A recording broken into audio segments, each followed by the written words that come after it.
Welcome back to ESA Summer 21, folks. We are raising money here for Save the Children. Links to donate can be found below the stream. We would also like to thank Twitch and ViewSonic for sponsoring this event. Now, it is time for Nova the Squirrel, being run by Polari. Take it away. Yeah, so hi, I'm Polari. I've been a Mega Man speedrunner for something like 6 years. And this is Nova the Squirrel, my first non-Mega Man speed game, which I stumbled upon last year, and it was just too good. And yeah, we're a bit tight on schedule, so I'm just going to throw it down to my co-commentators. We have Karma here, who can tell you all about the speedrun tricks, and Nova, who just happens to be the best person to introduce you to the game itself. So please.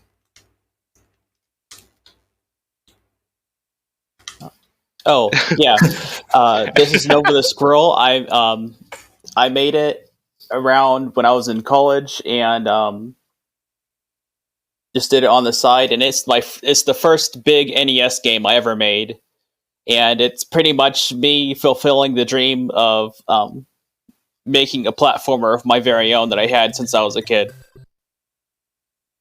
Yeah, sorry. So can you give me a countdown and continue during the first stage? Yeah, go for it. Okay, I'll do it myself. 3, 2, 1, go. Oh, okay. Yeah, so the first thing you'll notice is that we move very, very fast. One of the things that Polari did right at the start was change acceleration to fast. And Nova, how fast do you run in this game? It's 4 pixels per frame. Yeah, and So I remember you were... That's about like a screen a second. Yeah, or for reference, in Mega Man games, you slide pretty fast. Mega Man's sliding movement speed is 2.5 pixels a frame. Yeah. There's one thing about the speedrun of this game. It is extremely fast, and you are just... If you don't know what's coming up, it is really easy to take hits. And that's actually not too big of a problem playing this casually, because, for one, if you're not running, it's, pretty well-paced. But then also there are very frequent checkpoints. All of these little stars that Polari is running by are checkpoints that Nova will respawn at. Yeah, I wanted to make it really fair. Yeah, in the speedrun they aren't super helpful half the time, because you lose your item and, well, we haven't got to items yet, but we will very soon, and those are extremely crucial to some of the levels later on. Yeah. In fact, we're about to pick up our first one here. Yeah, a big mechanic here is copy abilities, like in Kirby. And this is the Dinner Blaster ability, and it's used pretty heavily in speedruns. Yeah. If you press B and down, you actually ride on the burger that you just created, and you can use this to both get a bit of distance and height on your jump, but a little later on, we'll be using it to clip through some ceilings and some walls. Yeah. Like here. So... Nova, do you want to explain a little bit about why burger clipping and I guess some other forms of clipping exist? Yeah. Right when the game came out, it was getting speedran like immediately, and I got shown some soft locks, and I wanted to be really sure that there wouldn't be any soft locks from getting stuck in walls, so it's really aggressive in trying to get you out of walls. And that pretty much formed the basis of what speedrunning turned into for this game. Yeah. Are there burgers anywhere near this stage? This is one of the first places in the run to die in, and it happens basically never, so I have no idea what the are. This is the part where I reset a lot. This is the part where I used to reset a lot early on, and I haven't done it in ages. Yeah. Oh, I think there's some King Harkinians up here. You might... Wait, Yeah. Do you get burgers from King Harkinian? I don't think so. That's some people. Oh no! Okay, so I would be going over this thing here normally, and I would be going over, like, everything here.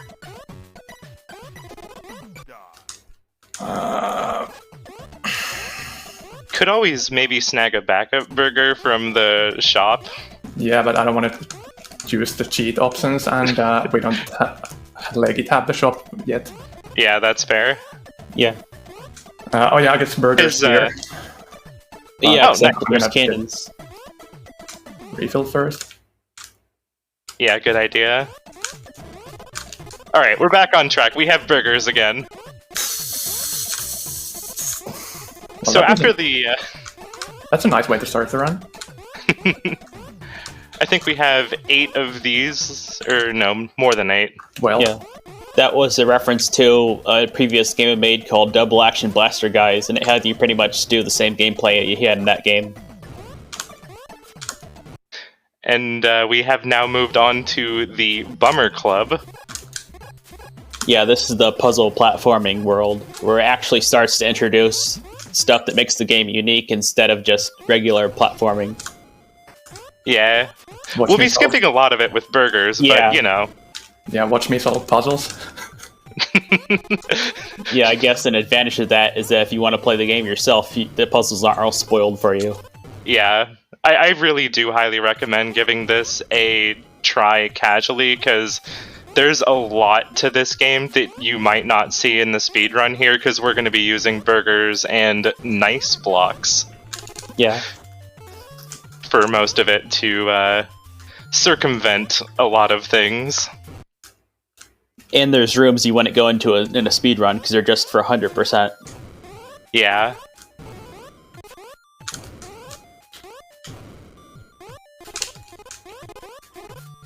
Would now maybe be a good time for a donation? Yeah, got one here for you. We've got a $25 donation from CPP Chris, CPP, who says, "Let's go, Polari. Always love seeing runs of homebrew games." In that room that we just passed by with that diagonal line of blocks, the doors flip that diagonal line a couple of times, so you're supposed to kind of just go through that a few times to get the blocks in the right position. But, you know, we have burgers. Solve all problems with burgers. Yeah, I was trying to do stuff like the Floria level from Kirby Superstar or like Ghost Houses or whatever, and I barely did anything with it. Also, if you didn't know that Nova likes Chips Challenge, well, here you go. There's Yeah. a few references throughout the game to Chips Challenge, but this is definitely the very clear Nova likes Chips Challenge level. Yeah, most of my games end up turning into the Chips Challenge anyway, when I add mechanics. Like, you just saw the toggle blocks there, and here you just picked up suction boots. So normally there's a lot more to that stage. Like, it's an entire puzzle tower, but, you know, with the power of Burger, we, like I said before, this trick right here is actually a little bit difficult because Polari had to jump off of a burger to start, and then before the burger exploded, jump off of another burger in midair. That's actually a pretty precise thing. It takes a bit of muscle memory. That's related to a big issue with burgers, which is that you can only place one during a jump, which means that if you aren't very precise with your movement and where you use them, you might find yourself falling down to a pit and unable to place one, which is how I died in 1-6 because I got flustered and marathon nerves. Oh well. This is World 3, where usually the ability of choice is the ice blocks instead of the burgers. Yeah, and so ice blocks, or rather nice blocks, the gimmick with them is that as long as the previous block is off screen, you can put down another one. So you can actually jump infinitely with them, but you just have to be careful with your timing and make sure that the previous block has either fallen off the bottom of the screen or has hit a liquid surface. Yeah, and when that was originally pointed out, the person was like, "I don't think it's exploitable, though." I just left it in intentionally because I thought it'd be really cool in speedruns. Which turns out it is, so thank you, Nova. And there's actually... Well, I forget. Polari, are you doing the extra stages? Yeah, I believe the donation incentive was met on Sunday morning. Oh, Perfect. We're gonna use the ice blocks. Also allow us to clip because they kind of push us up. I think. I'm actually like it works basically like the burger in that regard. Correct me if I'm wrong, Nova. I think so. They're Yeah, both it works the same. generic writing an object code or whatever. Yeah. So here we're gonna make some purchases, I believe. 6 balloons. Yeah. If you need to. 6 balloons, yes. 6. Okay. Polari made And 2 this. burgers. Well, we're making a second shop visit then. Yeah. The balloons let you skip that whole area where you're supposed to switch to fire and melt through that ice. It saves quite a bit of time to do it that way. And those balloons are just supposed to be kind of like a save you type item from falling in pits, but turns out they're quite useful in a speedrun. Yeah. Or Yeah, not really, those- like that's really the only place where you can make any use of it, because most of the time you can get under things with ice blocks and burgers, or you can't at all. It's really just that one level that they happen to be useful in. Yeah. And we happen to get just enough money to buy just enough auto balloons. Now we're gonna fight for some fancy cola. I need burgers here, and I only have money for 1. What? On to World 4, and we're gonna stick with the ice blocks for just a little bit. I believe we're gonna be swapping to burgers soon. Okay, cool. That was- Force, where I started to have like a sort of a remix world where I'm using stuff I introduced in the previous ones. And the other cool thing about this stage, like, obviously we're skipping past a lot of it with burgers, but the intended path here is that you're supposed to make a bunch of minecart tracks for yourself, so you actually pick up a bunch of cart tracks and springs and stuff like that, and you get to place them in your inventory. Or from your inventory, rather. Using burgers to kind of sneak around there. We're gonna also be clipping through this. Is that a force wall? Maybe. I'm I trying to don't think know of the what name. it's called in Chip's Challenge. I'm trying to think of the name. Oh, I actually had not seen that updated strat there for getting into that exit I was before expecting we more. used. I was expecting more of a reaction from you for the clip in the puzzle tower. I saw that too, and like it went by so fast, and I didn't get like a chance to say anything about it. So does everything else in this game. Also, these lasers are a little bit of a pain to speedrun past. There we go. Nice. They're not very good obstacles. I think I Good had job. to check for collision on each of the particles so you could just sort of like sneak past. Yeah. Which, like, if you're not moving super fast, it will almost always push you back. But if you basically bash your face into it a bunch of times, you'll probably get through eventually.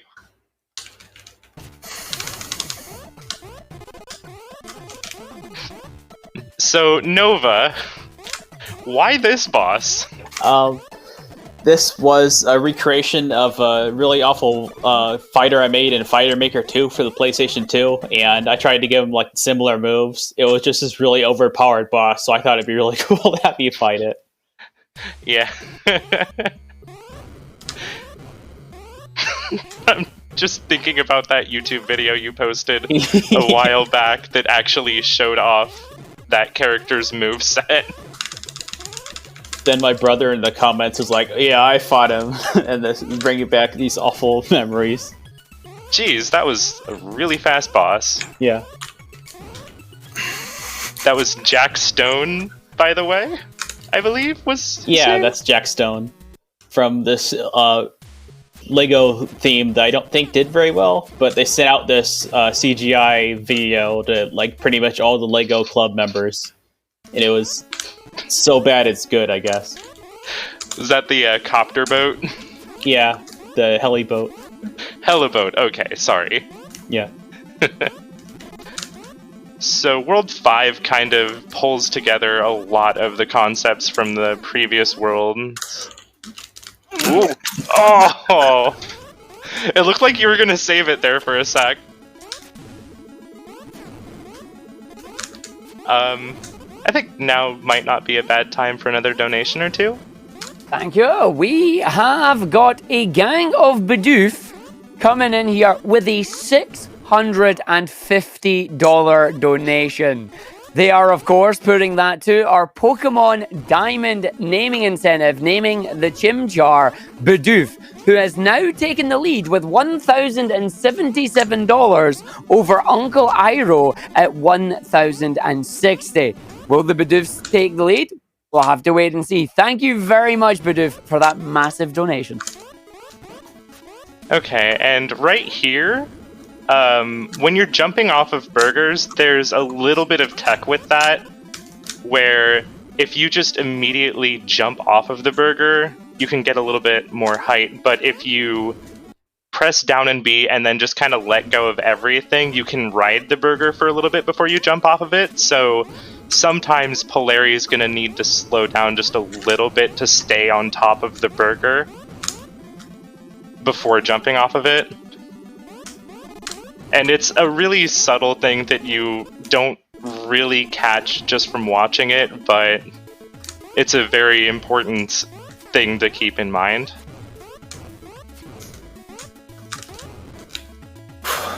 Okay, I ended up having really bad marathon nerves and like I'm failing a lot of basic movement, which is supposed to be muscle memory, which of course doesn't work. No. For a game this fast, I think you're doing great. Time-wise, yeah, like, what? Oh, no, please, no. So here we actually picked up some water bottles earlier in the shop because they're an effective weapon to shoot up. I think normally we get fireballs here, but water bottles just help us shoot through the ice instead of having to collide with the ice. So here's the final normal stage. It's a fairly long stage that's, I don't know if endurance test is the right word, but it's got kind of like references to basically everything that you've seen in the game up to this point. And it uses all the themes. Yeah. Just a nice little summary level. Yeah. And then here we're just going to be careful about navigating through here and not using the keys too early because we need them for there. And thankfully we have a checkpoint here, so taking a quick death there does not matter too much. Yeah, also this game has a mechanic where if you use items and die afterwards, they get refunded, but that's actually bugged so that if you go through a door in the middle of the level, you get refunded those items then too, so... Oh. If you use them in the middle of the stage, then they're free. Didn't know that. Also, our final boss here is Bill Nye. Yeah. But functioning kind of like Marks from Kirby. Yeah.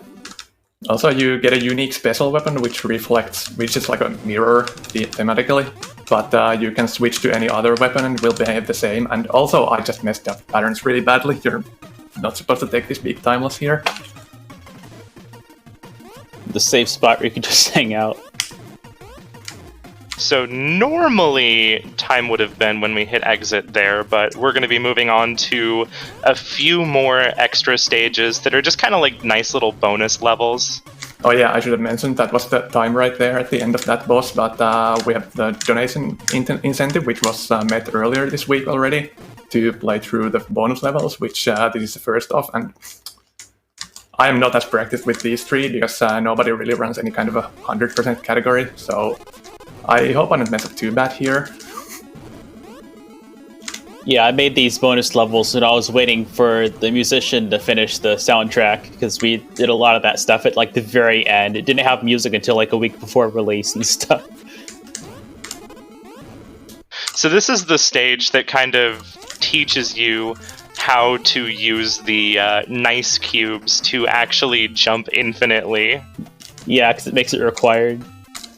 And this is actually the stage that got me into wanting to run this. And this minecart is so fast that it's worth just actually riding. Yeah. And this stage is kind of like a little scavenger hunt where you're supposed to go around getting a bunch of abilities that help you reach all of the keys that you need to get to the exit. Yeah, you're supposed to go through it in individual steps to get the thing you need for the next step. Yeah. I believe we can mostly get away with using burgers and ice, but Another minecart to ride. Yeah, I forget. Do we swap to boomerang at some point? Yeah, I don't know of any other way to get this one here. Yeah. Yeah, that'd be hard to clip it too. Yeah. And then, of course, because it's always important to remind people who play the game how important they are, you are a super player, and that's time? No, yeah. That's the bonus level tool. And, Yeah, this is just the sandbox then, where you can go and place down blocks yourself. So yeah. Yeah, so I never know how to wrap up the run because this ends always so abruptly. You just go 100 Yeah. and then it's over. But yeah, that's the run. Thanks for watching. We're gonna keep things brief, so follow me on Twitch if you want to get notifications every 2 months about something stupid, because I basically never get around to actually doing attempts on stream. And everyone play this game, Google it, it's free, it's awesome casually. Do you two have anything else you wanted to say before we wrap up? Play Nova the Squirrel! Yeah. I will say that if you're interested in making NES games yourself, there's a lot of resources for it and community for it, and it's probably not as hard as you think. Yeah, so Nova the Squirrel is not only free, it's also open source. Yeah, you can find the source on GitHub. It's written in assembly language. And there we go. Thank you very much for that run there. Absolutely amazing. What else is amazing here, folks? You're not going to believe this. We've got two $1,000 donations from Buckethead5. The first one came in during the Spiral run here saying, if Nova gets Tuco Skip first try, I'm going to double the donation. If not, only half of it, and half of every fail run onward. However, after that donation, Buckethead5 has came in with a second $1,000 donation saying, if you all think that the nickname is going to be anything else other than Iroh, you're all wrong. And put that towards Uncle Iroh for the Chimchar nickname.